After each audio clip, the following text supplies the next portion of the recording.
This is the Hard Mark Podcast, starring Eric Donaldson and Ryan Murphy.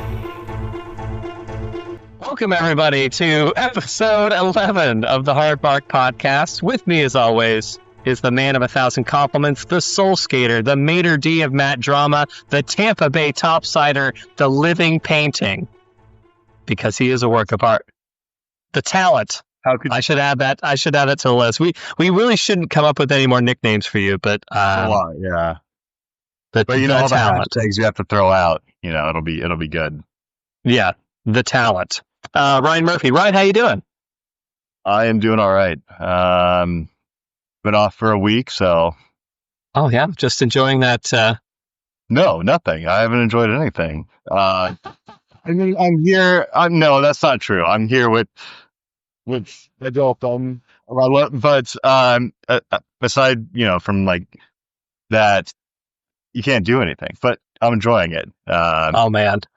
So just to. Oh gosh! All right. Before I need to set the stage a little bit. Obviously, people have probably picked up on the fact that you and I are not physically the same place at this moment. We are recording this in the middle, in the heat of the coronavirus. I don't know. We'll see when this makes air. This may, who knows? Maybe it'll be an apocalyptic time by the time this comes out, or maybe this will all just be a faint memory. But I can only imagine the amount of noise and riffraff that you're going to cause now that I'm not there to physically restrain you from hitting and tapping things while we speak. I'm not known for that. It's completely out of character for you to just rattle shit around as we go along. But you're doing well. Yeah, things are good. Oh, good. I'm glad to hear that. How about yourself? Oh, I'm doing well. We occasional grocery store trips. My only social. Are your grocery stores doing the tape on the floor? Oh, like the 6 feet, like yeah. Okay. Glass. There's like glass barriers up if you go to check out with like an actual cashier. Wait, what? Yeah. They have like large glass barriers, and you can see over them. They're probably like 3 feet by 3 feet, but yeah, they have those up as well. That's crazy. Yeah, I had no idea. Huh? I'm not sure it does much, but they're there to make a statement. You know? Well, that's all that matters. Fuck out of our store. We don't want to be here.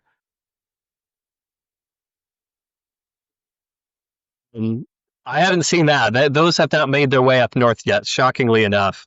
But I'm good. I'm glad that you're doing well. I guess we'll see how many more of these virtual sods we do. I'm sure, you know, we'll make Easter one.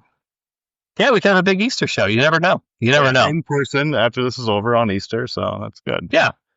And while I guess we're kind of talking about things that may not necessarily be 100% relevant by the time this actually becomes posted online, let's just jump right into Tiger King. So you highly recommended Tiger King to me.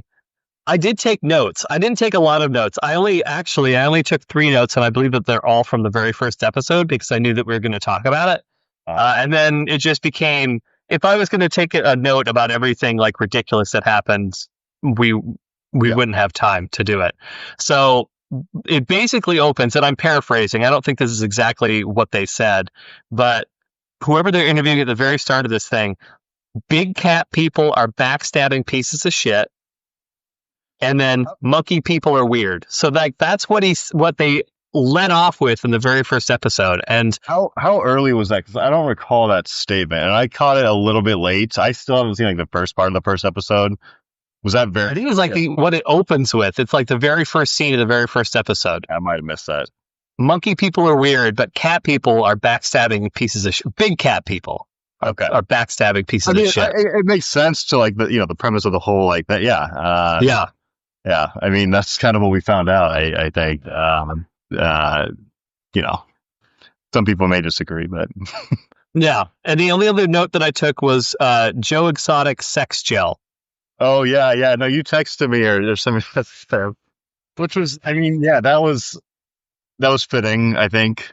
Yeah. When you need a water-based lubricant, I would think of Joe Exotic. If that's not going to hit... So... Okay, we all know about Dave's Killer Bread. I've never actually had Dave's Killer Bread. I've heard it's very good. I feel like the Joe Exotic sex gel could be the next Dave's Killer Bread. Yeah, is that still out in not Dave's Killer Bread, but is Joe's Exotic Sex Gel? Is that I don't know. Yeah, I mean, I feel like you're right. That could be a thing. But as you know, on that same tier. Let's see, Joe Exotic. I'll find out right now. That's probably why people are hoarding hand sanitizer, is to just create their own Joe Exotic sex gel. Underwear. Okay, there's a lot of questions about, is the underwear still available? What eyeliner did Joe Exotic wear on Tiger King? Well, that's what I mean. Like, after you launch this show, like, I mean, of course the stuff has to get big. I mean, you could sell the shit out of this thing after this video. I guess I'm a little surprised, like, you know, the doc and then Carol, like, what was in it for Carol Baskin? Like, now people just fucking like think she killed her husband. I don't know.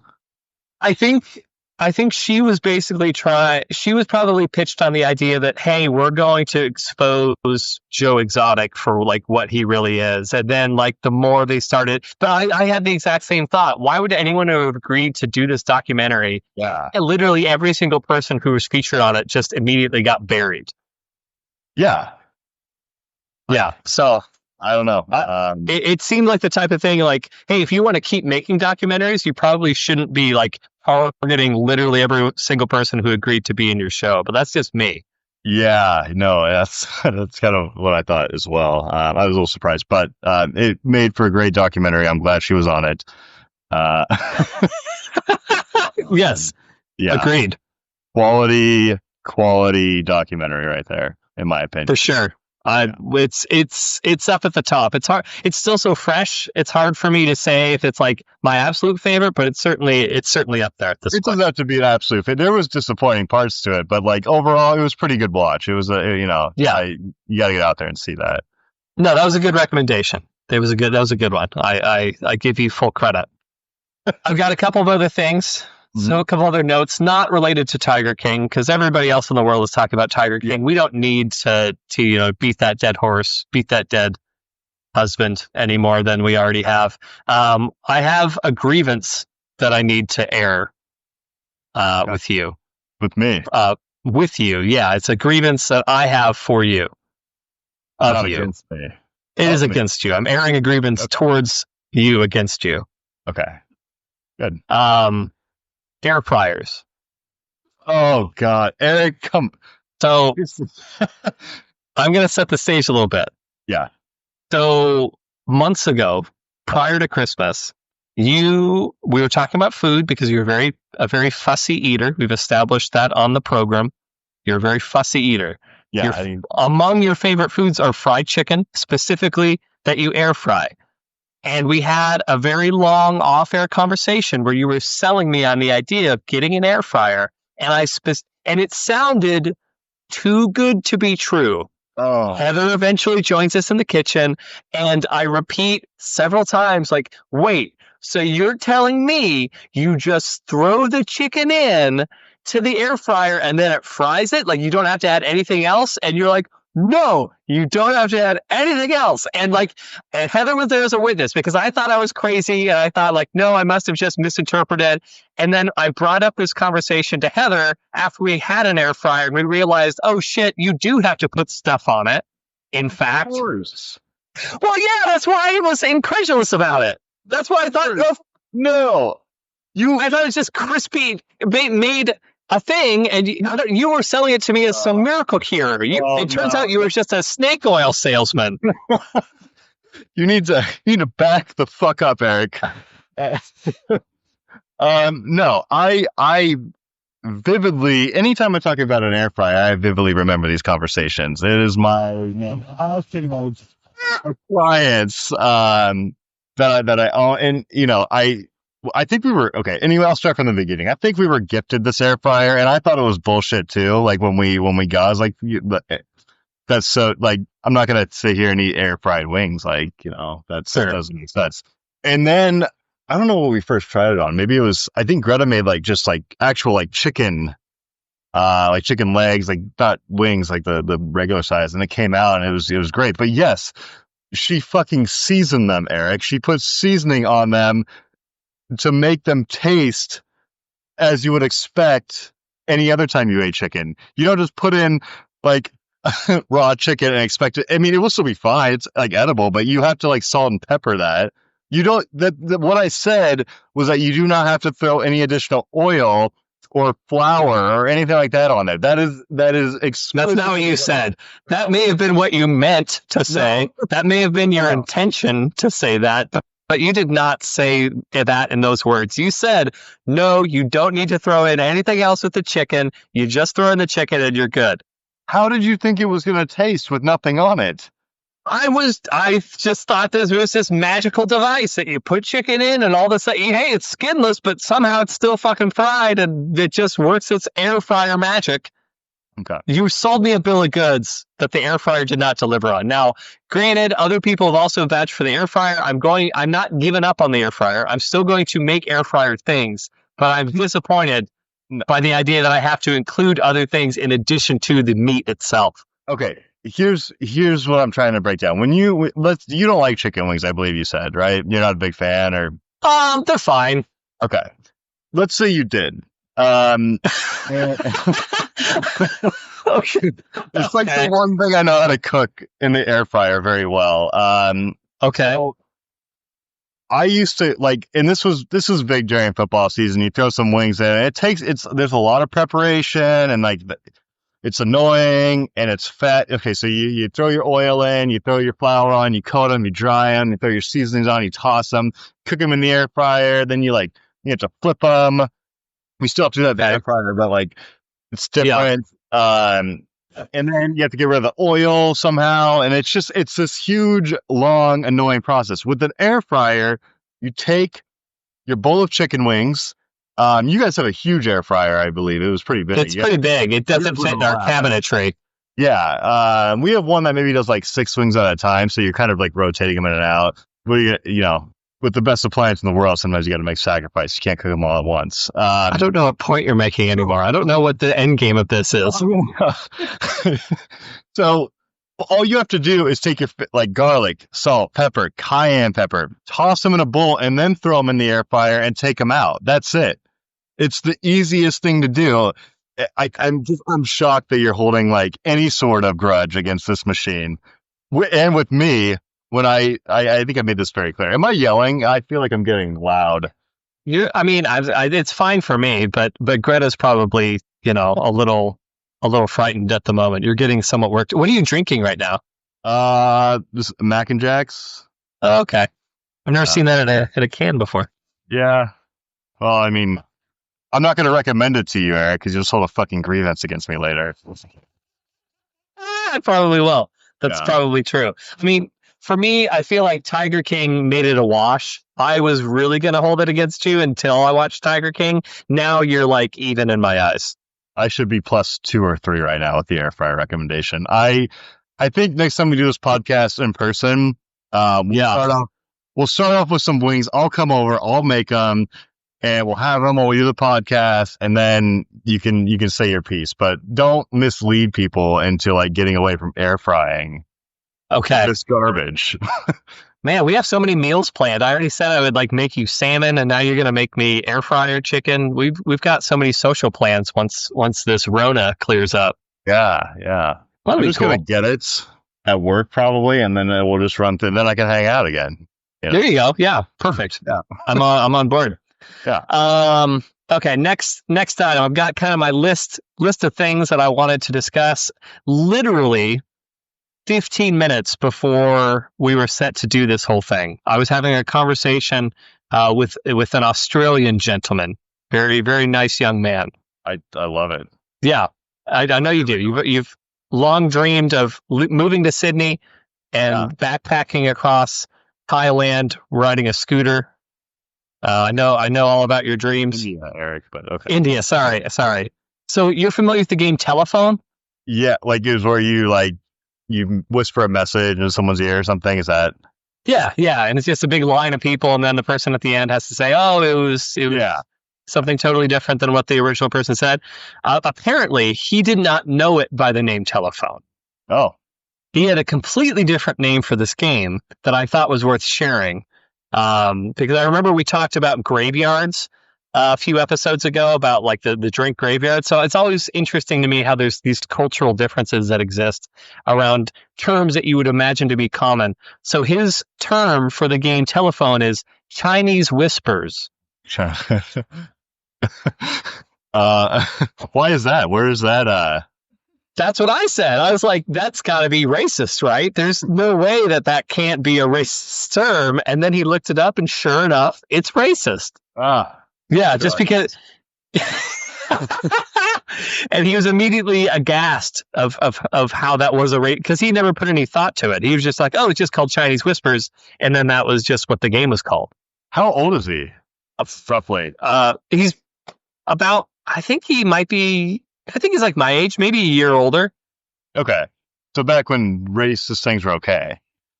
Right, exactly. Yeah. When I was born and all the civil rights movement was happening in 1983.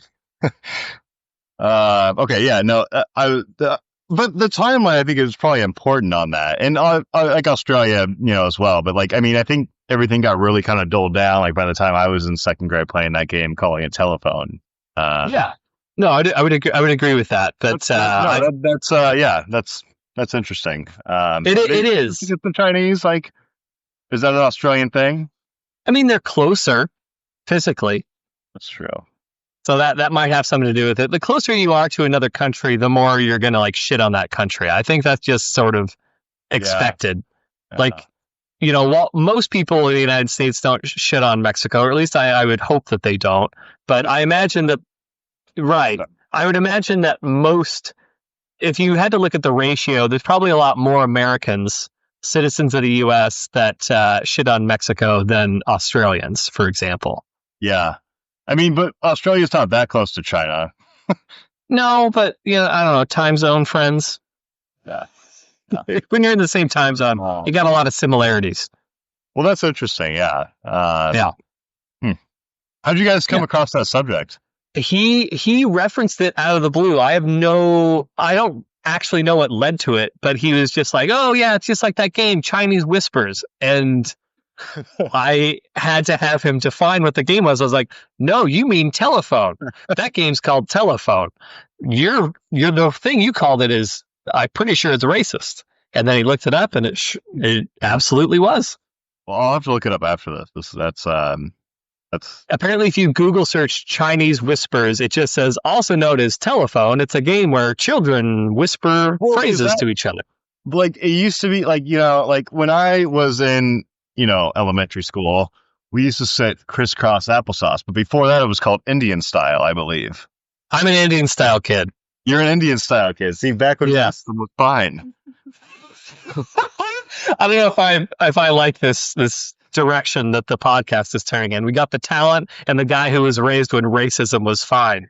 Okay, all right. But yeah, it was Indian style when I was a child. I was already out of the elementary school system by the time crisscross applesauce became a thing. Crisscross applesauce. Right? Did they call that anything in Hungary? Something racist, maybe, for the viewers? Something racist. Some sort of anti-gypsy term. Yeah,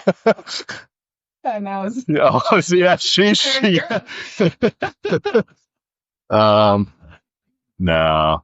She's nervous about the podcast. That's yeah. Well, we can't when you have the microphone right on you. Yeah. Last thing I have to mention, kind of as we're getting settled into this virtual little recording session. Last thing I wanted to mention. So now that all sports are like done, I've started. I could see your expression on your face. One thing that I've been thinking about is what sort of activities that ordinarily I wouldn't care about. What sort of activities at a very high level might be interesting? And one thing that I came up around that was hacky sack. I don't give a shit about normal hacky sack, but if I saw like the Michael Jordan of hacky sack, I would watch that YouTube video. Like, are you talking about like viewing it, or are you talking about like actually participating in like the sport? No, not participating. Viewing the highest, an Olympic level hacky sack player, like that I would watch just to see how impressive it would be.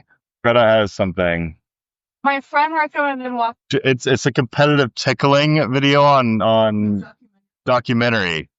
Oh, is it the one where I think I might have seen that? Is that the one where they're like binding these people and then holding onto the videos and like basically blackmailing them over them? Rather, did you catch that? No, it's a competitive tickling competition. Oh, Documentary. Can you pick this up? Okay. yes, I heard that competitive tickling documentary, competition documentary. Yeah. How do you I haven't heard determine? How do you figure out who wins? How do you do competitive tickling? Oh, I haven't watched it yet. Oh, Just making fucking bullshit recommendations that she hasn't even viewed and filtered. So did you hacky sack as No. I tried it. It was no. So I feel like any shitty activity or hobby I could list, you'd be like, "Oh, I did that. Yeah, I spent $2,000 on it." Okay. I read it. Yes, well, the hacky sacks. No. Hacky sacks were like that was actually a really and maybe not that interesting, but like that was I don't even call it a phase of my life, but there was I hacky sacked and like you had to like when you got it when you get a hacky sack, like usually like it's either really firm or like too dull, like there's too much like beads in there. So you kind of have to like work the beads out to like just like the right amount of beads, so like it's like kind of flex on your foot, but not like shoot off your foot. It's that's an interesting hobby, and I don't know if I'm like flexible enough and like limber enough to do that anymore. Mm-hmm. But you had to like throw your legs all over the place, and like it. I don't know if I would watch a competitive hacky sack thing, but I might like start hacky sacking again now that you bring it up. If you ever get to be to the point of you're the LeBron James of hacky sacking, I would watch it. I would like to. No, that's a good point. Like if you, maybe that's what you're saying. Like to see the best hacky sacker, that might be something to watch. Yeah. I don't know who that is, but Like there's all the marble events and stuff, and so like I've taken an interest in things that ordinarily I would not care about, but then it's gotten me to thinking, what if somebody did this at an extraordinarily high level? Would I care? And I think hacky sack is one of those things where if it's at a high enough level, sure, I would watch. what about like bass fishing? I mean, like fishing. are they using poles? Can they just like jump in and wrestle the bass? I don't know if that's that I would watch. You would watch like if they with their hands. Yeah. Mm-hmm. I would watch that. Like if like I've seen, I don't know if it's fish necessarily, but there's like the fishermen who like stick their fist in the mud and then something will like grab. Is it catfish? Is that how you get catfish? Yeah, it is catfish. It's like their whole hand, like it. Yeah. That I would watch. That would be fine. But just sitting in a boat with your rod out the boat, I don't think I would be interested in that, even if it was high level. I had a guy came in like a leather jacket with all like trophy bass, like fucking like advertisements all over, and the nicest guy in the world because boat are a pain in the ass, and so like I was like, hey, but a great investment. By next week, what's that? But a great investment.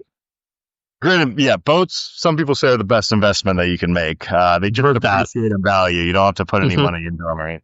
Exactly. You buy a boat, you got your retirement. That's what they say. That's what common phrase. I didn't say that. That's what they say. So Chinese whispers. Yeah. So heard a Chinese whisper about it. But my point, like these people, like that shit's on TV. Like you can watch bass fishing or something. Like, that's kind of an isolated activity, I guess. Have you watched bass fishing? No, but it's on like ESPN or ESPN. Like, I mean, it's a major, like they'll have like fishing events. Sure. So if you're looking for like, kind of off center sports, like maybe check out bass fishing thing. I don't know. That's pretty low on my list of off-center sport. Have you seen the marble stuff? The marble Olympics? I used to love marbles. I collected them as a kid. But have you seen the marble Olympics? No. Okay.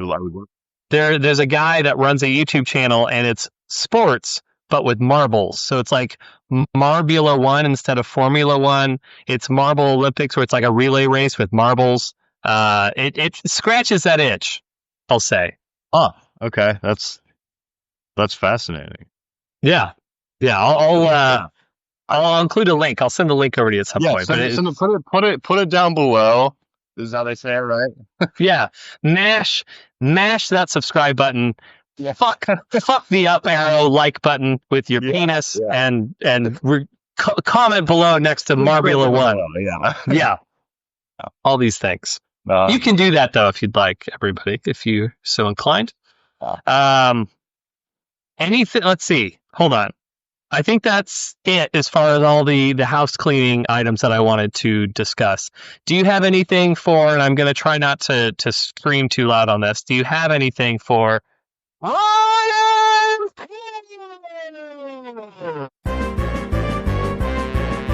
There's nothing more that I like than a fresh cut lawn. That was loud. I mean, it didn't come. Was it? I'm sorry.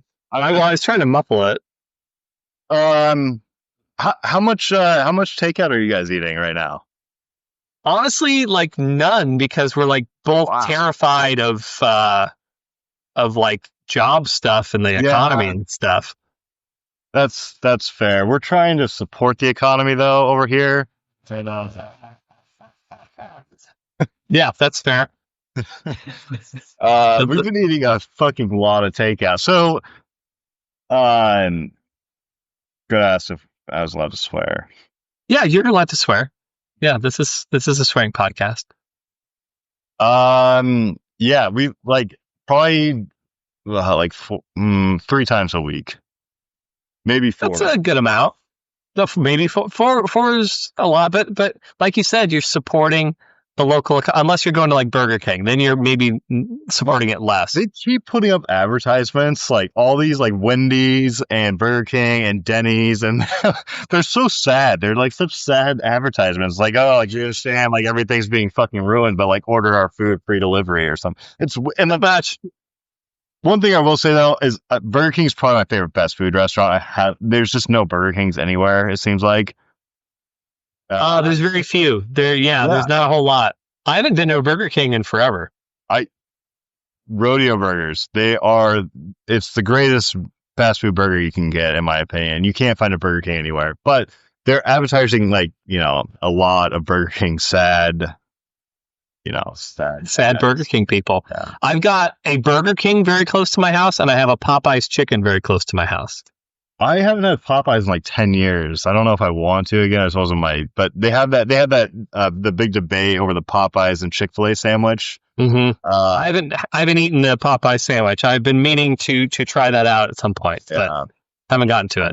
I haven't either. But yeah, so that's what we're doing. We had, I think I still have teriyaki from last night, but anyway, you and your teriyaki. Ryan Murphy and teriyaki go together like peanut butter and jelly. Should we get into our topic for today? Okay, actually, first, hold on. Before, and again, this is a podcast. No one can see us, but you and I have a video call going on right now. I can see you. Why are you not wearing the T-shirt? I thought about this last night. Maybe not last night, maybe a couple. But this popped into my head, and I need to go through and find where that T-shirt is right now, and I have it, but I need to like sort that out and find it. Do you lose a T-shirt? I gave it to you. You were in your car. So it's around. But it's just weird because I thought about it and I'm like, I can't just like. So during parts of the week, I'll make it my thing to find the T-shirt and bring it back to the podcast. But yes, it pops in my head for some fucking reason. I have no idea why. Probably because we talked about you wearing it while we watched this match together. Yeah, no, that might have been it. It was a cool shirt. It said Los on it. It was a cool shirt. I'm not against the shirt. The issue looked like a late 1990s shirt. It had Los in like a bloody sort of spray paint font. It was real cool, black and white. Everyone would have thought you were neat. But now, guess what? Now they're not gonna. Yeah. No, I mean, but maybe next week they will. Or. Yeah. Next time we get together, which maybe not. All right, so let's get into this thing. So Japan, you're familiar with that country. I know Greta's familiar with that country, as a matter of fact. Greta is familiar with that country. Like, Probably more than you. Well, barely, but you know. Well, she's been twice, at least, and you've been 0 times. Okay, all right. Anything else, Eric? You want to add? I don't think so. But Japan, let's talk a little bit about Japan. So if you were going to train, so we talked about training in the United States. If you want to become a pro wrestler, what you have to do to become a pro wrestler in the U.S. We had that discussion a few episodes ago. Yeah. Go to wrestling school, More intense, and then you thought. Yeah, and you scoffed at it. You thought it was hilarious that someone would go to a school to learn how to fall down, but nonetheless, it's what happens. Yeah. Oh, I get it. You get it now, you do. So in Japan, it's a little bit different. So they have a dojo system in Japan. So you will show up to this dojo and you will essentially live there, and all the old wrestlers that are kind of running the dojo, you basically have to like care for them and cook their meals, and it's like almost an old school sort of samurai type of system. It sounds very like Japanese or maybe like Asian cultured type of. Yeah, well, you could have just left it in the first thing, and I don't think it sounded weird until you threw in Asian culture. But yeah, it's a very Japanese way of doing those things. So that's so that's kind of how in Japan, if you want to be a pro wrestler, you will start in a dojo. You'll over the course of many years, they will teach you like the fundamentals until you actually start like performing in front of people. And usually, so in New Japan anyway, I don't know that this is necessarily the case in all companies in Japan, but so they, in fact, am I wearing my New Japan hoodie right now? Okay, hold on 1 second. Let me turn around. Can you see it? New Japan, you wrestling. Yeah, no, I can. That's no. It's a lion. Do you see how it's a lion? Do it again. Yeah. Oh yeah. Once you bring it up. Yeah. So that's the lion mark. That's their symbol. It's their logo. Anyone who comes through their dojo is a young lion. So all young lions, like green belts, right? Yeah. That's perfect. So when you're a young lion, you basically shave your head, you wear black trunks and black boots, no music. Like that's you. You're just going out there, and they do very, very simple maneuvers. They do body slams. They do little Boston crabs. That very simple maneuvers. Is this in front of people, or is this just like a training? It is. Yeah, so they'll be working like the opening match of these shows, and so like they'll all just come down to the ring like this, very official looking, short hair, very little personality, and over the course of like a year or so, that's when they kind of start finding themselves as a wrestler, and they start incorporating. Yeah, they grow their hair back. They start using fancier moves. Okay. And at a certain point, they've essentially graduated the dojo system, and they go on what's called an excursion. So they will go to the UK or Mexico or the United States, and they'll wrestle there for a little while to kind of learn a different style of pro wrestling. So that is kind of, in a nutshell, if you're in Japan, that's how you get started as a pro wrestler. Any questions at this point? No, that makes sense. And so usually you'll bring things back with you from that, not like physical things, but you'll pick up different elements of like Mexican wrestling culture, and you'll bring it back and you'll incorporate that into your wrestling move set, or, the American stuff, like whatever the case may be, wherever it is that you went, you'll sort of adopt some of those traits, generally speaking. Yeah.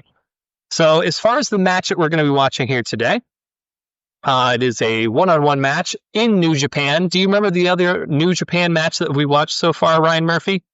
Well, I mean, it was a Shingo match.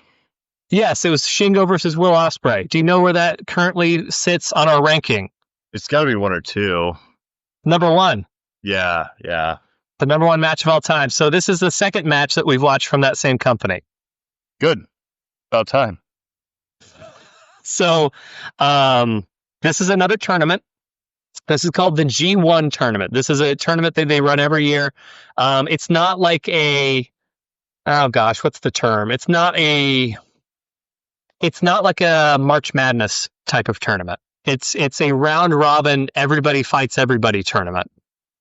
And correct you, there is no March Madness. Sure. Well, yeah, it's dead and it's never coming back. Okay.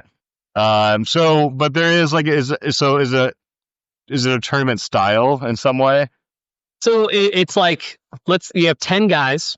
Yeah. They will all wrestle one another over the course of like 2 or 3 weeks.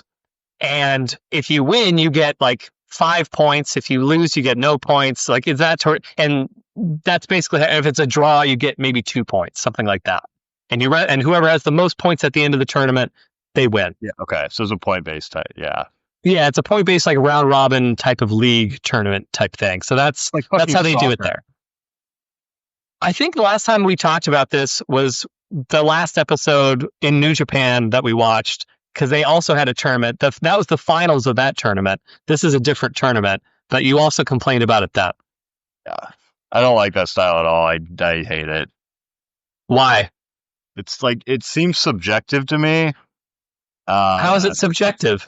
So like, and maybe I'm not like, it's been a little while since we discussed this, but so point-based systems seem weird to me. You have judges and like they're, and this might be there's no judges. Okay, so this is a little bit different, but you're still like, I love like that you go in there, you fight till the death, you fight until someone's pinned, and then you're out. Like that's what you play like in basketball and football, like in American sports. It's not this points-based bullshit system like that, like every other country has. I think it's more fair that way. I think it really gives you a chance to kind of see all the different matchups, and you really determine who truly is the best. It's not a fluke. It's not the Denver Nuggets 8 seed knocking out the Seattle Supersonics 1 seed. It's not that. It's every team's playing each other, and then whoever's truly the best, we're going to find out. Like whoever has the best score at the end, we're going to know, and they're the champion. It's just different. It's different. It's just different. Disagree with it fully, and I'm not a fan, but it's different. So anyway, this is not the finals of this tournament. This is just a match that happened to take place within the tournament. Okay. So our 2 components. Participant number 1, his name is Tetsuya Naito. Perfect. Yeah. Catchy name. His nickname at the time was the Stardust Genius. The Stardust Genius? Stardust Genius. The Stardust Genius. Okay, got it. That makes more sense. Yeah, the Stardust Genius. Yeah. As far as what that means, I have no idea. It means he's real smart when it comes to figuring out the planets and astrology, probably. Anyway, so Naito, this match that we're going to watch here today was in 2016, so just a couple years ago. His story, as far as when it starts to get really interesting, starts in 2013. So he won the G1 of 2013. So 3 years prior to the match that we're going to watch here today. When he won the G1, the winner of that tournament, they earn a championship match in the main event of the Wrestle Kingdom show in the Tokyo Dome. So it's like a big deal New Year's show that they run every year in January at the Tokyo Dome. In Tampa. Yeah, the WrestleMania of New Japan. Exactly. That's actually, I went to the Tokyo Dome and I watched Wrestle Kingdom when I was in Tokyo. Yeah. It was a 2-night extravaganza. Yes. Ready to not go. Next time, her 3rd trip that you also won't be attending. It was the biggest disappointment of her trip. Yeah. Well, there's always going to be more Wrestle Kingdoms unless the coronavirus eliminates us all. So after he won this G1 tournament, he then proclaimed himself to be the top star of New Japan Pro Wrestling, and the fans started to turn on him. So whereas he had been kind of a pretty well-received good guy, babyface wrestler, now they're like, we don't really so much care. It wasn't even so much that he was getting booed. People just were sort of lukewarm towards him. Yeah, I get that. So from there, the company started to take notice of the lukewarm response to him. For the first time ever, so this has never happened before or since, they held a fan vote to determine what the main event of Wrestle Kingdom was going to be for that year. Even though he won the right to challenge, they still we're going to do a fan vote. And then Naito lost that vote. So even though he did win the right to challenge for the heavyweight title was not the main event. A different title was the main event of that show instead. Oh, you gotta have a system in place to avoid that thing, you know? Yeah. If only anyone's been there. Yeah. If only they had a March Madness style tournament, and we could have gotten all this sorted out. Okay. And then to make matters worse, he lost the match at the Tokyo Dome. Oh. So it goes through this like 3-week tournament, wins the right to challenge, then loses the main event spot, and then loses the match. So it doesn't even win the title out of all. Yeah, it's a pretty sad story. How's he So doing? then Go ahead. So then he was kind of floundering for a little while. It's just sort of aimless. People had sort of lost interest in Naito. In 2015, though, he went on an excursion. So it wasn't a young lion, but he did go on a trip back to Mexico, which he had trained at before. And while he was there, he fell in with a group. You'll never guess what the name of the group is, Ryan. I feel like I could guess it, but I don't know. Well, if you had your shirt on, you could probably guess it. That group was I wouldn't have guessed that. No. Okay. Los Ingobernables. That, you know what? That's all coming together. That makes sense. But Yes. like hide this whole thing up, Eric. Mm-hmm, that's right. So he fell in with Los Ingobernables, which was a group of bad guy Mexican wrestlers. They were the ungovernables. They would not obey orders. They were just outlaws, doing their own thing, and they didn't give a shit about what people thought about them. So Naito, go ahead. Let me kind of just revert real quick. This is a little off subject. This match was picked based off the shirt because you didn't know what that shirt was, right? Is that correct? Correct. Yes. Okay. You didn't have this planned on the shirt, okay.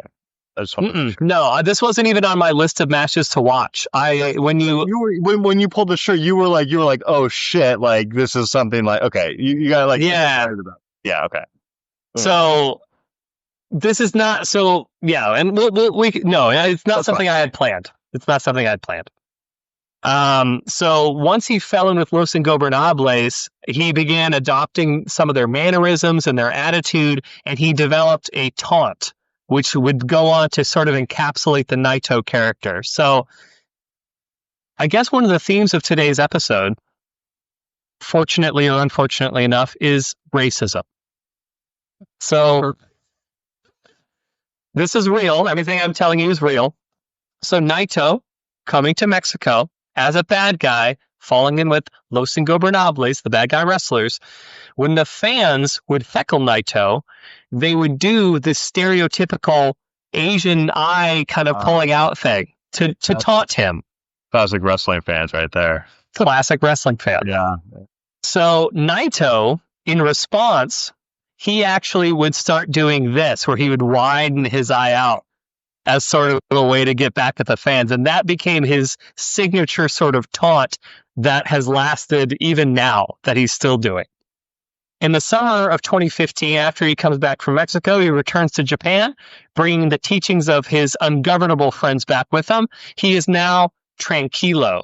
So whereas before you could tell that the fans not caring about him would affect him, now he's very mellow. He's very calm. He doesn't give a shit about anything. He's super tranquilo. Sounds way more Hispanic too. Yes. And he starts even incorporating Spanish into like the things that he does and the things that he says. Like he'll do promos in Spanish after matches sometimes. So in addition, part of this new tranquilo Naito, he'll just fuck with his opponent. So he has like these full 3-piece suits that he'll wear to the ring, and he'll take legitimately like 5 minutes of unbuttoning each button slowly. And like if you can tell that the other guy's getting impatient, he'll kind of like back them up a little bit and make the referee step between them so he can kind of continue doing his cufflinks and stuff like that. So it's just little things to kind of fuck with people because he doesn't care. And he does a lot of poses, and he spits in people's faces a lot. Yeah. So now that brings us to 26. What about spitting? There's just a lot. I mean, I still have your DVD, and when he just spit on the grave. Oh, did you guys watch that? Greta has not yet, but I have it. We'll check it out. I'll get back to you. All I ask is that you don't lose it like you lose everything else I give you. I made sure that did not get lost. It's sitting very secure. Like, yeah. So it's like the Holy Grail. Yeah. Yeah. Perfect. Yeah. Okay, go ahead. Okay, so now in 2016, which is when this match happens, he's established a Japanese chapter of Los Ingobernables. They're called Los Ingobernables de Japon, which is, we even guess what that means. And so at this point, he's started to establish himself as sort of an anti-establishment, anti-hero sort of character. So he's not really a good guy, but people are starting to dig what he's about. I'm familiar. Kind of like you, Ryan. Kind of like you, the talent. So now he's back on the G1. He's looking for redemption, and he wants to go back to the main event of the Tokyo Dome to redeem himself as the new, improved, tranquilo Tetsuya Naito. Yeah, and that's him. What an incredible journey. Yeah, I know. and we're only halfway through it. So the other guy, his opponent. Yeah. His opponent for this match, his name is Kenny Omega. From the U.S. Close, Canada. Okay, that's pretty much okay. Yep. Yeah. Or Australia, close enough. Whatever. Yeah. He is known as the Cleaner. You gotta dive into that one. You've seen Pulp Fiction? What? Have you not seen fucking Pulp Fiction? Really? I have seen pieces and parts of Pulp Fiction. I have not seen the whole maybe all through and through, but I should. Yeah. Anyway, yeah. So the Cleaner, it's just basically it's a reference to like maybe not necessarily mafia mob types, but like criminal types who like their job is to make sure that like nothing gets picked up by the cops. Like they're the cleaner, they're the ones that like make sure that all the loose ends get tied up, et cetera, et cetera. I feel like there should be a better story behind that name. Well, I mean, talk to 2016 Kenny Omega. Anyway, so he's a Canadian. He's living in Japan. He's made a name for himself in Japan in a promotion called DDT. So not New Japan, but DDT, where he had a number of unconventional matches, including one against a 9-year-old girl. Oh. And yes, we're going to watch that eventually. Okay, We're working our way to two things. We're working our way to a death match, and we're going to work our way to the 9-year-old girl match, and we're going to hope that it's not a death match against the 9-year-old girl. Yeah, okay, yeah. So in 2015, he was brought into New Japan full-time as a member of the Bullet Club, which is a group of evil foreigners who are set on causing chaos within New Japan. So he started as a junior heavyweight, which is, just a lighter guy. They have their own division. They'll only fight other junior heavyweights typically. But in early 2016, which is again when this match takes place, he made the jump to the heavyweight decision and he became the boss of the Bullet Club and he kicked out the former leader. Wow. So he's now the head of the Bullet Club. He made the jump from junior heavyweight up to full-fledged heavyweight. And he's now competing in his very first G1 tournament. And he's trying to prove himself as a heavyweight and as the leader of the Bullet Club faction. Got a lot on his plate. Yeah, so both of these guys have got a lot going on. So they've both got a lot riding on this tournament. You already know who you leaning towards. Yeah, I'm the Japanese. You start out, in the Japanese culture. You work your way up. You grow your hair back. You get a lot of this, and then you move to Mexico. Mm-hmm. So that guy, yeah. So you're leaning towards Naito? Well, I'm not going to let you. You can't lock it in yet. You at least got to start the match, and then you can. I'm just leaning towards. I could change. I could change very quickly. I think you've seen. I have seen that. I mean, this Canadians, man, they're just fucking boring. Whoa, that's Jesus. Yeah. First, you're all about Tampa Bay, and now you're all anti-Canadian. I can't get a beat on you. I'm still all in on Tampa Bay.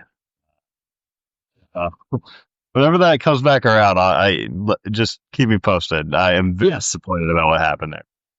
I know you are. Is there anything else that we should make a point to address before we watch this match? No. What's your plan for the watch? You might cut this out, but what's Well, here let's All right. So I think we're all set. We'll come right back after this commercial break, and Ryan will give you all his very impressive thoughts on Tetsuya Naito versus Kenny Omega. And guess what, everybody? This match is available for free on Daily Motion, and I'm going to post a link on our social media channel so you can watch it, and you can chime in with your thoughts too. So hit that subscribe button, mash that fucking likes, and share. Hit the share, and you can click on all the links. But we are on a lot of different streaming platforms, just FYI. We're already on like at least 8. So be on the lookout for us. If there's a platform you like, we're probably on it. So we'll come back in just a few minutes. Thanks.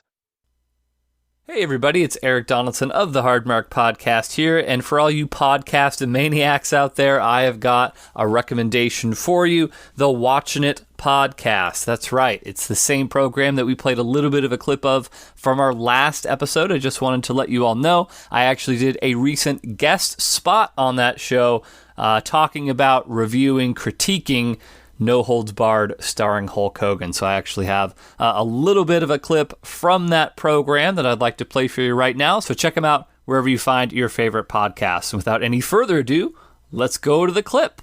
Remember the magic of wrestling? It's something special, I'll say that. It's a unique, weird, and wacky world, and I think I have a feeling we may be touching on that world a little bit. Oh yeah, absolutely today. I just want to say, like, I don't like wrestling at all, and I never have in any way. But I really enjoy the podcast. Listen to every episode. You know, it's in my regular like rotation. I definitely like refreshing, waiting for that next one to come out. You guys really like delve in to like the backstory before you go into it and fill in the audience in case they aren't, as knowledgeable about it. So, really good job there. Well, as long as we're blowing smoke up one another's heinies. I enjoy your guys' program. Have you ever listened to it? I have. I was just telling Donnell I enjoyed the Palm Springs episode quite a bit. The movie ones are really the ones that I've been gravitating towards. Yeah. The movie one's a broader audience. Yeah. The specific shows are definitely targeted. But I'm working on my way through The Boys and all that good stuff. So yeah. But I'm enjoying what you guys are doing, and I'm enjoying being in the luxurious studio. I don't know if we have a name for this studio or anything yet. No. Robert's living room. Yeah. The Robert's living room studio. But my goal, my intention, the whole reason I came on the program here today was to convert you, Robert. So by the end of this program, you're going to be a real big wrestling fan. I don't know if you converted me, but you definitely introduced me into something. So we let you pick the when we were talking about bringing you on, we let you pick the movie. I thought you were going to pick Suburban Commando. Yeah. Honestly, I thought I was like, he's going to totally pick that. Yeah. But you picked another movie. Why don't you just tell us a little bit about it? Yeah. So Suburban Commando was what I was leaning towards because it is the best Hulk Hogan movie. Yes. But not saying much. Yeah, not saying it's not like you're like, from that catalog of Hulk Hogan I movies. mean, yeah. All right. So we just watched Tetsuya Naito versus Kenny Omega. If you haven't watched that match just yet, again, we will be posting that link. You may watch. Ryan, would you recommend that they watch that match? Let's say 1 to 10. 10, you're a super big wrestling nerd. 1, you actively hate wrestling. What level of interest in pro wrestling would you have to be able to enjoy that match? That's a good question. I don't think you have to have that. I think like after watching so many matches, it made me more like I was more in tune to it because I've seen a lot of like dumb shit on the ring. So like I mean that's like I think if you're like a one you just hate wrestling, there's probably better matches to watch that'll just be like more ridiculous. But this one was a fucking like if you're a wrestling fan, I think like this is a great match to watch. So like a 4 or a 5 then. If you're a 4 or a 5 on the wrestling scale, then you'd probably find something. It's kind of somewhere in the middle. Like, yeah, it was a good match, but like if you don't know anything about wrestling, you haven't watched, I don't know. Not that I know a lot about wrestling. I'm just saying, like, sure. Well, you've watched now 11 matches. 11 matches, yeah. But it was a very good match. I recommend to anybody. I'm just saying, that's. Sure, I would recommend too. Are you just quick aside? Let's just get the most important thing out of the way. You chose, even though really the whole reason that we chose this match was because you got that Los Ingobernables shirt, and this was really kind of centered around Tetsuya Naito, member, founder actually of Los Ingobernables de Japon. You chose Kenny Omega, and who won that match? Ryan Murphy. For the Omega, of course. Look at my record on the board. So Yeah, that's true. people knew right away when I picked it. Yeah. So that puts your record at 4-7. You're actually bit by bit getting closer to 500 right now. Yeah, she's probably really impressed. She just said she was. Oh, she never 6. If he was 11-0, would you be impressed, Greta? Oh yeah. Yeah, probably. So let's go ahead. Yeah, I heard it. I heard that. That came through loud and clear. I mean, not that I had any doubt, but let's go to the notes. Yeah. Let's hit the notes. Man, you are all over the place with that microphone. Like, well, now I'm holding it, so I have more things to fidget with. Guess what my first note of this match is? The spitting? No, my first note of this match, Omega looks like a generic Canadian. I don't think I've ever seen you come around 180 degrees so hard on any participant that we watched so far, because you were very, very nonplussed by Kenny Omega at the start. It just sounded so much like oh fuck, you forget his name. Naito? Naito, yeah. Like Naito, he was like, it seemed like he had way more of a story. This is true. Generic, like, fucking Canadian guy who I didn't think much of. And he, I mean, very quickly kind of came out and just fucking started, like, throwing him around. Yeah. And I my immediate reaction was to be like, okay, like, this is going to end poorly for him. No way the guy, like, starts smacking him around. But I've been wrong so many times, you know, like, that I've had to shift my, like, how I judge these matches, so it's tough. It's really tough for me, Eric. But yeah, is that why we only get together every 3 to 4 weeks, because it's so tough? You have to, like, it takes that much time for you to kind of recoup yourself, right? But I mean,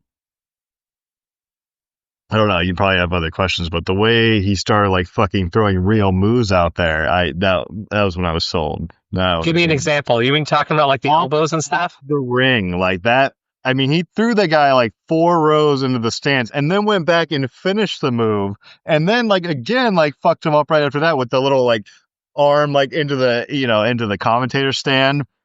Yeah. That move, yeah. He did 3 moves and they were all, like, like, that looks like it fucking hurts. Not like a little tap into the ring like everyone does. I think I fall on my back. Yeah, no, a lot of that does happen, and we will talk about kind of that section of the match in just a little bit more. But yeah, I think that was definitely when the match sort of escalated from 2 guys having a match, you know, feeling each other out, to like, oh, okay, now things are escalating, and this is like a classic match at this point. Yes, yeah, it was. And no, go ahead, go with your next points. I'll recap this. My next note: Naito looks intense. Wouldn't want to fight him. Was it he did in the beginning? I'd fight him now. That's fair. Yeah. That mask was cool. I do like Naito's ring gear. Like, he always has very nice suits on. I think you inadvertently, like 4 minutes ahead, so I don't know. Yeah, somehow you did. I was getting very frustrated with you, but it all worked out. Yeah. Spitting. Let's talk about spitting. God damn, man. Like, I feel like there's been just absolute brawls in all sports, like NBA, MLB, NFL, where you spit on someone and that's it. Like, the whole the field clears, like, benches are clear, and people, like, and this was like just like a normal, like, occurrence. Like, he just spit on him like 3 times, and there's like hardly a reaction. Yeah. Naito is one of the biggest offenders of spitting in wrestling that I've seen. Like, usually in most matches, he'll spit at least maybe once. But Omega, being a bad guy, was, like, equally adept at spitting. And so then it just became a big spit off. that was strange. And like it played a role like early, but like that was kind of it. I didn't really see much of it towards the end. Maybe No, it was an early match thing. Have you ever been spit on in real life? I have not. But I know that is like an instant call to a fight. Like if you spit on somebody, Yeah, like expect a fight. it's know, true. Yeah, Right. So I never really thought about it like that, but you're right. I never have, but I do know that it's like the ultimate sign of disrespect. I believe, if I'm not mistaken. Like That's fair to say. I actually now I didn't even think about any of that. I got spit on one time. Hmm. I remember, gosh, how old would I have been? Probably like 4th or 5th grade, maybe a little bit older, but not by much. There was a kid that lived on the same hill as me, so we all like rode the same bus and we'd walk up the hill for, it was like about a 10-minute or so walk up this hill. It was a pretty good sized hill.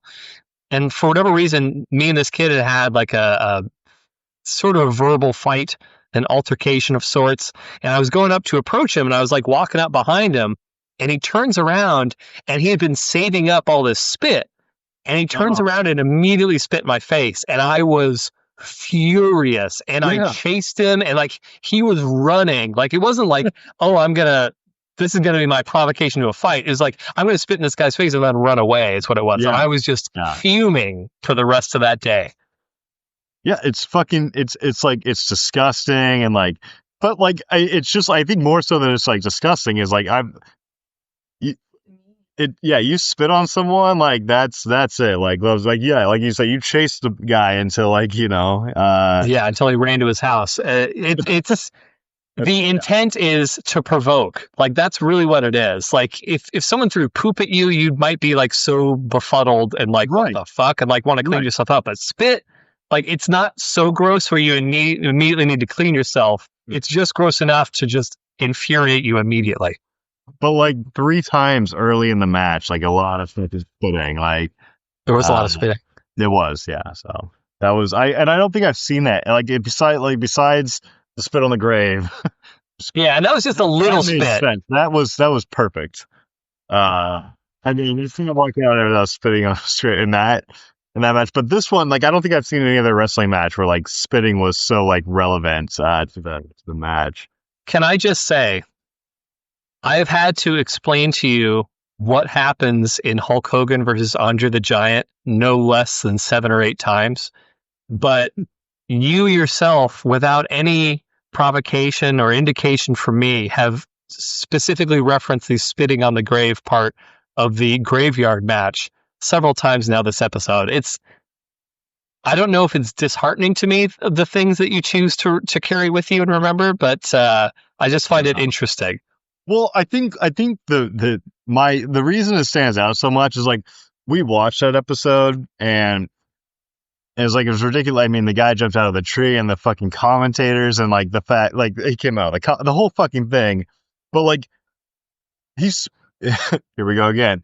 He spit on his grave and you didn't even like acknowledge it. Like it was just like that was like part of it. And I was like, yeah, of course he spit on his grave, Ryan. You didn't say anything. Yeah, it wasn't worth bringing up. Huh? He threw him in a casket. He dumped the casket in an open grave. He lit the grave on fire and then he spit on it. I mean, you're right. Of course that's what. Yeah. No, you're right. But I think the most shocking part to me was like we were like all these parts and like you didn't even acknowledge it. Just like I think we talk about spitting being like a huge offense, but like spitting on someone's grave, that's like the most egregious offense of all time. Like the Kiss Demon knew what he was getting into. It made the wrestling match. I still need to. Me and Greta, we're gonna check it out. There you go. She's been dying to, but yeah. Anyway, that you can watch that. I'll watch Brink 2. You haven't? What the fuck, Eric? I don't want to get into that right now. Oh my god! I swear I will. But you need to remind me. Like this weekend, when I remind you, like I swear I'll watch it this weekend. Yeah, I meant to on Sunday, but I got busy. Anyway, so okay, so here's where the match really starts to escalate. So we got the spinning that reeled you in. I think that the match really started to escalate at the body slam, like on the ring. So when Kenny Omega body slams Naito on like the side of the ring, like that for me, it was like, oh shit, okay, this is starting to get interesting. I'm trying to remember that specific piece. That was another thing that you poo-pooed. You were like, it wasn't so bad on the replay. Oh, but like, it was bad. The side of his body hit it. Yeah. Yeah. Like it was basically lumbar on the corner of the ring. No, that wasn't that bad. Okay, agree to disagree, and you're an idiot. So next thing is, I don't know. I mean, they show a lot of, and then like, here's my issue with it. Like, yeah, maybe that hurts, but then he's on the ground and he's like holding his arm, you know, like, oh my, or you know, like it's not even like he's grabbing his shoulder. So you know how C4 and C5 vertebrates work, Ryan? What? It's a cascading effect all through your entire body. The spine is a little bit, but like, I mean, like play it up like where it actually hurts. Don't like hold your arm. So that's my thing with those like types of moves. Those moves are fucking bullshit to me. I'll never respect them. You throw someone out of the ring and you do some fucking like fly flipping shit like they did. That's what I'll respect. How do you respect the mouth pulling apart? That was I don't know. That was weird. That's just bad guy shit. When you're a bad guy, you just want to like gouge at people's eyes, grab their nose and yank it. Like you want to do shit like that. He did his mouth and then he did his eyes. Like he did everything. Like that was an odd moment. I don't think it's like It made an impression on you. Well, I think it's because like all of a sudden I was at like 15 minutes in. I don't know how we got there. I don't know what was happening to my feed. But I was like skipping ahead, and then all of a sudden, like without like really any explanation, he's like ripping his face open. That's it. We did encounter some IT issues, but luckily we managed to get it sorted out. Yeah, that was weird. I don't know. It made. I don't know what to say about it. I don't know. I don't have a good. Yeah. Yeah. And then really where the match sort of escalated, as you already alluded to, the drop kick that Omega hit on Naito that sent Naito into the guardrail. Yeah. And then the power bomb through the table, like threw him into the audience, basically. Yep.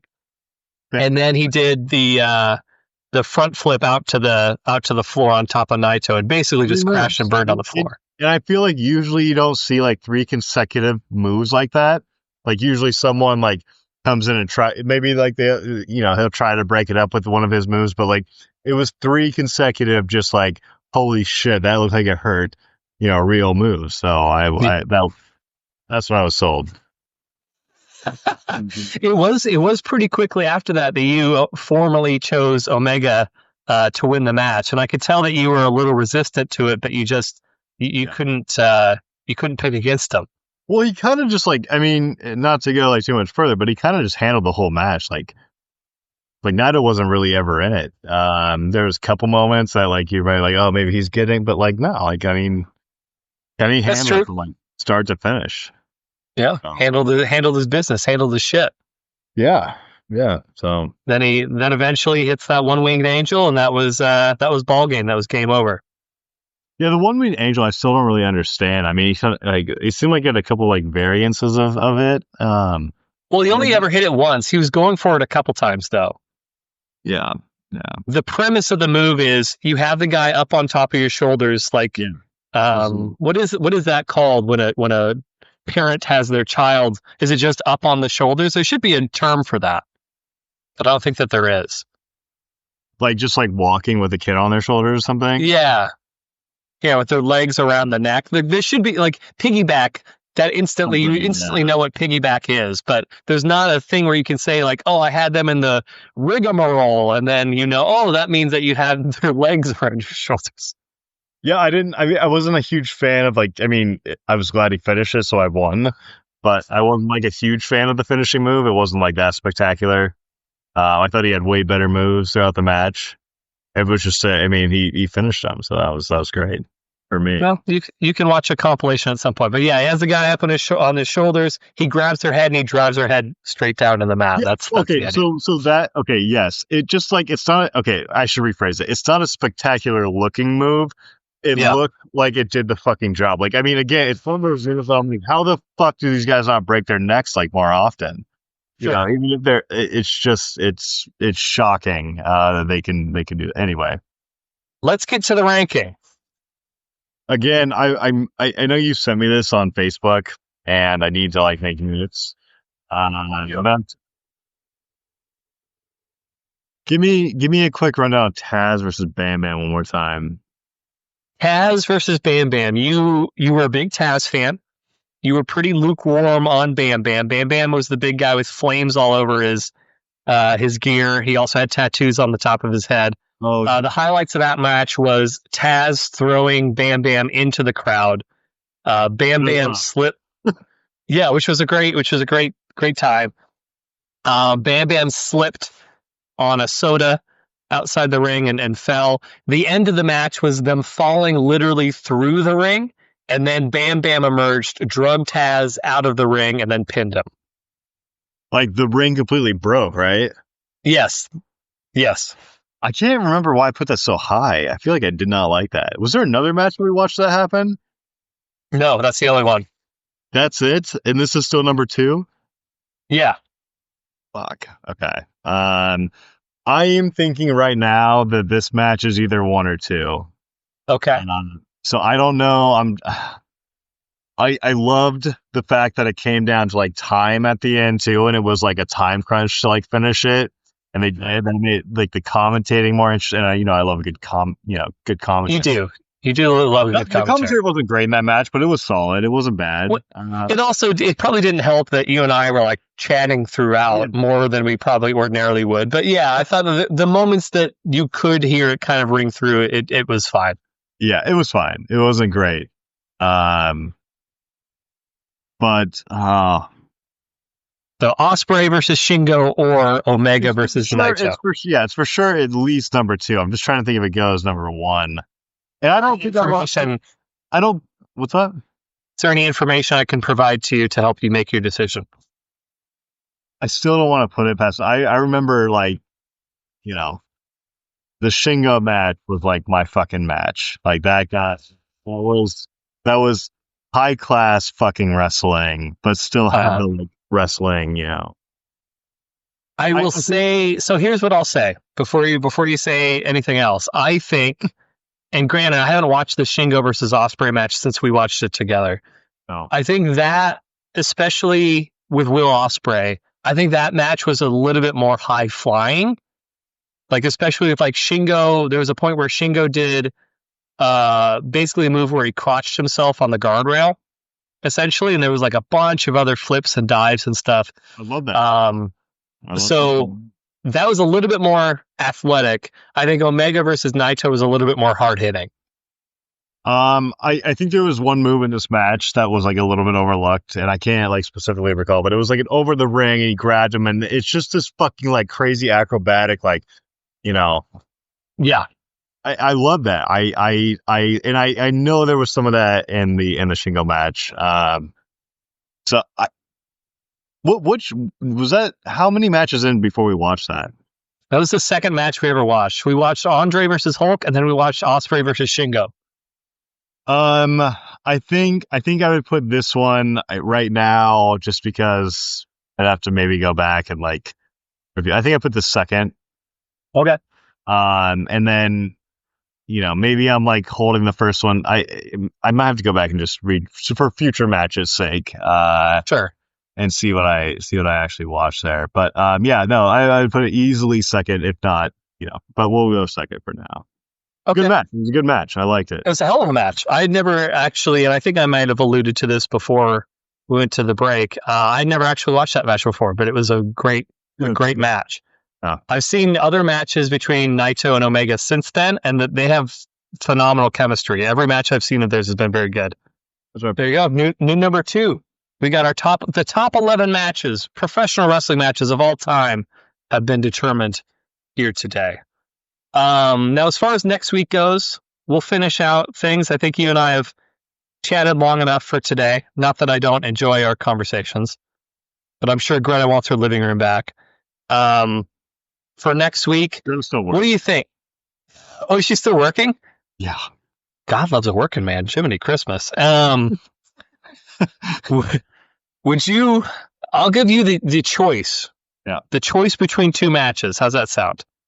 Yeah, please. All right. Let me go to my list. Give me 1 second. Is one a death match? No, we're not there yet. Okay, all right. We got to build up. I mean, okay, no, that's. I mean, we're 11 episodes in. I'm just saying That's not enough. I'm telling you that's not enough. We've seen like have we seen chairs used yet? Maybe once. you know. Okay, go ahead with your picks. We need to dip our toe into like using weapons and stuff like that, and then we'll gradually work our way up. But like but when we're move beyond. You're like a petulant child. Just come on, pick up the pace. We want to get to a death match soon. I don't want another Ospreay Shingo situation where we set the bar so high we can't ever possibly top it. I don't want to do that to you, Ryan. Okay. So we always have to have something to look forward to. So for next week, okay, I'm giving you two options. Yeah. Our first match is our main sort of story arc that we've been working on has been the story of Hulk Hogan. Back to the Hulkster. So we can do Hulk Hogan versus the Ultimate Warrior at WrestleMania 6. Or where was that? That was in Toronto at the Sky Dome. Okay. Did you know that I was going to know the answer to that question? I feel like I could pretty much nail any wrestling question. You fucking know the answer to it. It's like absurd, but yeah, I did. Yeah, it was Toronto Sky Dome, the first WrestleMania ever outside of the United States.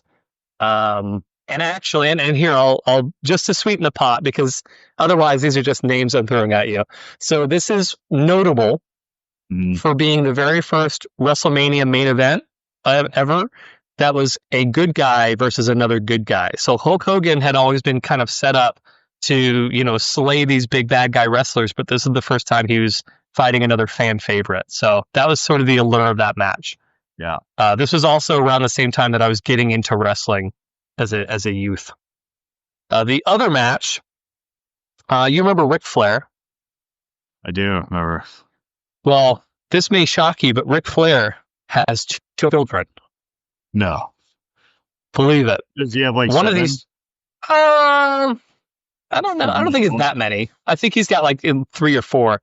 But one of his children, a girl named Charlotte. That's not a real name, but that's what she wrestles as. Charlotte Flair. She had a match against someone that you might be familiar with, Ronda Rousey. Oh, shit! So Ronda Rousey wrestled for about a year. Pardon me? I said, was she 9? Like the match you were talking about? Okay, go ahead. Oh no, yeah, this isn't the 9-year-old. Good joke though. Yeah, thank you. You're welcome. So those are our two options. So you have Hulk versus Ultimate Warrior, or Charlotte Flair, the daughter of the legendary Ric Flair, versus Rowdy Ronda Rousey, which we have not yet watched any women's matches yet. So I thought it was about time to introduce that. So either way, I think that would be like it. Okay, do you want me to make my decision now, or do you want me to wait? No, well, I mean, do you think it would be better? You know what? I'm going to commit you to do it now. You got to choose right now, so the people know what to expect. I would be interested to watch the daughters match. The daughters only. Well, I mean, I guess Ronda Rousey's someone's daughter, but I don't think anyone knows her it was Ric Flair's or, daughter versus Ronda Rousey. Yes, Ric Flair's daughter, Charlotte Flair versus Rowdy. I've seen. I know Hulk Hogan's your guy, and but like we've seen a couple of his matches. Yeah, and we'll see plenty more. Just okay. All right. No, we're eventually working our way up to that Hulk Hogan death match. Is he in death match? No. That's He's never fucking, and nor will he ever. Okay. Yeah. So no, I'd be intrigued to watch that. Okay. Next episode, then we've got Charlotte Flair versus Ronda Rousey. So tune in for that. Should be a rip roaring good time. Cool. Anything else we should leave the people with before I take a turn at Eric's wisdom tree? No, I mean, good luck editing this. Thanks. Thank you very much. I appreciate you saying that. Yeah. All right. Well, in that case, all right, Eric's wisdom tree. Let's finish it all out strong. Really listen to this wisdom tree. Oh yeah. This is gonna be a good one. All right, Eric's wisdom tree. Your Everybody, first one. We should maybe rate these too.